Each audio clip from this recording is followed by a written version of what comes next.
Hello friends மகானந்தில் இன்றைக்கி என்ன highlight பார்க்கலாமா? பாட்டி உட்காந்து புக்ஸ் படிச்சுருக்கிற டைமில் வந்து அம்மாச்சி அம்மாச்சின்னு வந்து குமரன் வந்து கூப்பிடுவார். அம்மாச்சி இந்த ட்ரெஸ் எல்லாம் எனக்கு எப்படி இருக்குது? நம்ம ஆமாம் டியூப் லைட்டுக்கு சட்டியை மாட்டின மாதிரி இது போடா நல்லாவே இல்லை நம்மது என்னம்மாச்சி இப்படியெல்லாம் சொல்கிற நம்மது அந்த காவிரியோட வீட்டுக்காரன் பேர் அவன் போடுற ட்ரெஸ் எல்லாம் பார்க்கும் போது அப்படி ஹீரோ மாதிரி இருக்கிறான்.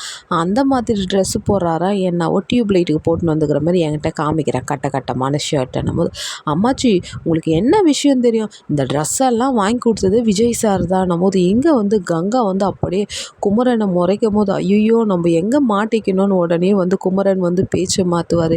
எல்லாம்மாச்சி ட்ரெஸ்ஸு வாங்க அவரை தான் இட்டுன்னு போனேன், அவர் செலக்ட் பண்ண ட்ரெஸ்ஸு தான் இதெல்லாம் நம்மது. அப்படியாடான்னு உடனே பாட்டி வந்து பெல்ட்டி அடிச்சுது. குமரா அந்த விஜய் தம்பி என்னடா நல்லா இருக்கிறான், நீ என்ன எப்படி ஹீரோ மாதிரி இருக்கிறாடா, என் கண்ணே பட்டுரும், வா பாட்டி கூட அம்மாச்சி கூட நின்று ஒரு செல்ஃபி எடுவான்ட்டு அப்படியே குமரனும் அம்மாச்சியும் ஒரு செல்ஃபி எடுக்கிறாங்க.